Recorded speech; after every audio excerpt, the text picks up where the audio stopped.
আসসালামু আলাইকুম। বিসমিল্লাহির রহমানির রহিম। আজকে সবচেয়ে আল্লাহ শুকরিয়া আদায় করছি যে এই স্কুল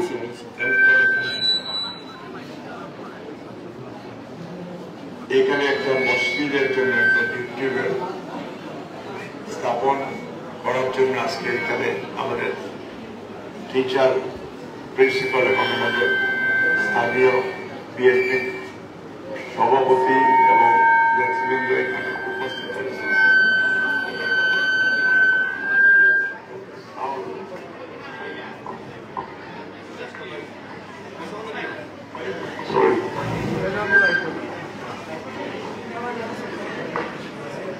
আজকে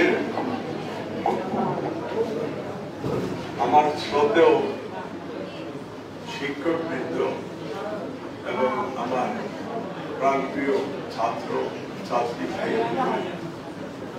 আমি বিএনপি চেয়ারপারসন বেগম খালেদা জিয়ার জন্য প্রথমে আমি সবার কাছে দোয়া চাচ্ছি। উনি বাংলাদেশের প্রথম মহিলা প্রধানমন্ত্রী, ওনার সুস্বাস্থ্য এবং দীর্ঘায়ু কামনা করে এবং বাংলাদেশের প্রথম প্রেসিডেন্ট মহান স্বাধীন বাংলাদেশের ঘোষক শহীদ রাষ্ট্রপতি জিয়াউর রহমান এবং যারা এই দেশের জন্য জীবন দিয়ে গেছে লেটেস্ট তাদের আত্মার মাত্রা এই জলালপুর, এটা আমি আমার পার্শ্ববর্তী ইউনিয়ন, আমার বাড়ি তেতলি ইউনিয়নে। আমার নাম মোহাম্মদ আব্দুল মালিক।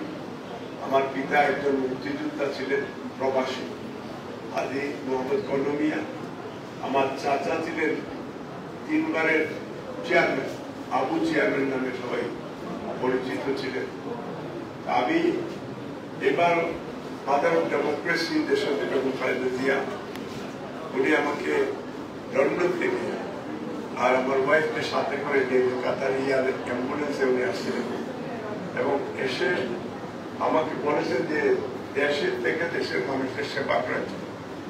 আমিও কথা দিয়েছি যে ইনশাল্লাহ আমি যতদিন বাঁচবো বাংলাদেশেই থাকবো, আপনাদের সাথেই থাকবো এবং দেশের থেকে এখানে মানুষের সেবা করার জন্য চেষ্টা করতে হয়েছে। এবার আমাদের ভারপ্রাপ্ত চেয়ারম্যান সাহেব তারেক রহমান এই মাসে বাংলাদেশে আসবেন এবং ওনার শ্বশুরবাড়ি এই এলাকায় আমাদের আরেক বিদ্যুৎ ডক্টর জুবাইদুর রহমান, এটা আমাদের দক্ষিণ সীমার গর্ব, আমাদের অহংকার। আমরা আশা করি যে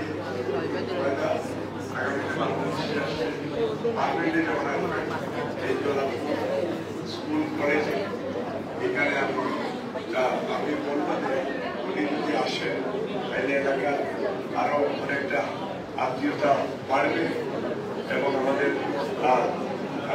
দেশের জন্য উনি একজন বড় মাপের ডাক্তার, এটা ইন্টারন্যাশনালি ওনার একটা সুনাম রয়েছে। আমি আজকে আমার টিচার যারা আছেন, আমার বোনরা সামনে আছে এবং আপনারা যারা শিক্ষার্থী, বেগম খালেদা জিয়া এবং তারেক রহমান, তারা আমাকে এবার দানের শীর্ষে লড়ার জন্য আগামী নির্বাচন ফেব্রুয়ারি মাসে হবে ইনশাআল্লাহ এবং এই নির্বাচনে আমি সিলেট 3 থেকে আমি প্রতিদ্বন্দ্বিতা করার জন্য ওনারা আমাকে সিদ্ধান্ত দিয়েছেন এবং আমি আপনাদের, যদি আমার অনেক গত 15 বছর আমি এই দেশে আসতে পারি, আমার মার ডেড বডি নিয়ে আমি আসতে পারি, আমার ছোট ভাই মারা গেছে তার ডেড বডি নিয়ে আসতে পারি, কিন্তু আমার পাসপোর্টগত সরকার আমাকে দেয়নি। যাই হোক, এখন এই যে নতুন স্বাধীনতা এবং গত 15 বছর বিএনপি মানুষের ভোটাধিকার ফিরিয়ে দেওয়ার জন্য জনাব তারেক রহমান নেতৃত্ব দিয়েছেন এবং বাংলাদেশের লেটেস্ট আমাদের সন্তানেরা, আমাদের গ্র্যান্ড চিলড্রেনেরা, এরা এই দেশের জন্য জীবন দিয়ে মানুষের সাম্য, মানবিক মর্যাদা, সামাজিক ন্যায় বিচার, যেটার জন্য আমরা যুদ্ধ করেছি, এটা ফিরিয়ে আনার জন্য তারেক রহমান 31 দফা কর্মসূচি কিভাবে আগামীতে এই দেশ রাষ্ট্র মেরামত, রাষ্ট্র কাঠামো স্পষ্ট বক্তব্য, এই লিফলেটটা আমি আপনাদেরকে দিয়ে যাব, এটা পড়বেন এবং মানুষকে এটা পড়ানোর সুযোগ করে দেবেন। আমি বেশি লম্বা বক্তব্য দিব না, আমি আশা করি যে আপনারা যদি ধানের শীর্ষে অন্ততপক্ষে আপনাদের যারা ভোটার আছেন এদের কাছে আমি ভোট চাচ্ছি, আর যারা ভোটার নেই তাদের মা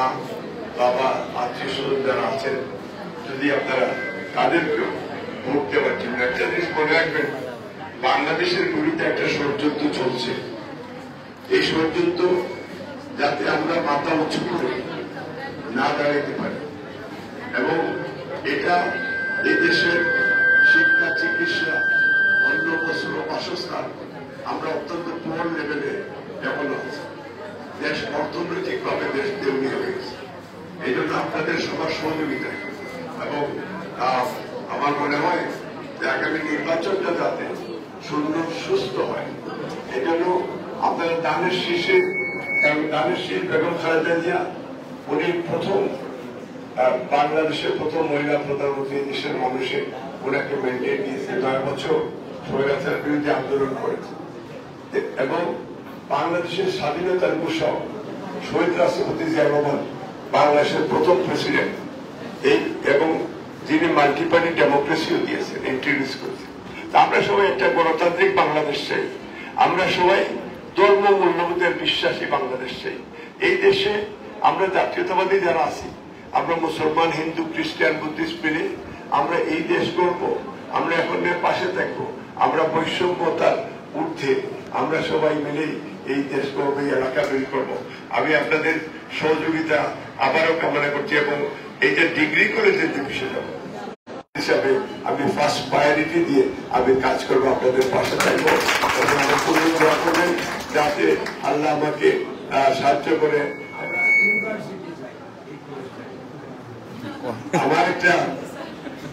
আমারও একটা আসলে দক্ষিণ সুরমা ফেঞ্চুগঞ্জ পাহাড় এই এলাকায় ইউনিভার্সিটি নাই, কুন্ডের আলাদা একটা কলেজ ইউনিভার্সিটি, মহিলা কলেজ ইউনিভার্সিটি।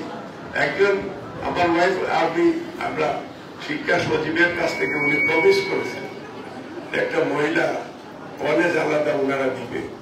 আমি আশা করব যে আমরা যেহেতু একটা কলেজের পারমিশন আমার কাছে আছে, ওনারা বলেছে যে এটা আমার ওয়াইফ চেয়েছিল যে আমাকে এটা দিতে হবে, তারা বলেছে যে এটা তারা দিবে। তো আমি চাই যে এটা এই জায়গায় এটা অনেক বড় জায়গা আছে ফিউচার। আমি তো এখন এককভাবে আমি দিতে পারবো না, পারলে এখনই বলে দিতাম এটাতে সরকারের সহযোগিতা নেই, সরকারের পারমিশন নেই। এবং আমি আপনাদের স্পোক্স পার্সন হিসাবে আমি এই কলেজের এবং ইউনিভার্সিটি যাতে, এটা তো একদিনে হবে না, তবে বিএনপি পাওয়ারে আসলে ইনশাআল্লাহ আমি সংসদ সদস্য হিসাবে ফার্স্ট প্রজেক্ট এটা চ্যালেঞ্জ হিসাবে নেব ইউনিভার্সিটি সবাই এবং আমার জন্য দোয়া করবেন। এবং এই এলাকায় যারা আছেন আপনারা আমাকে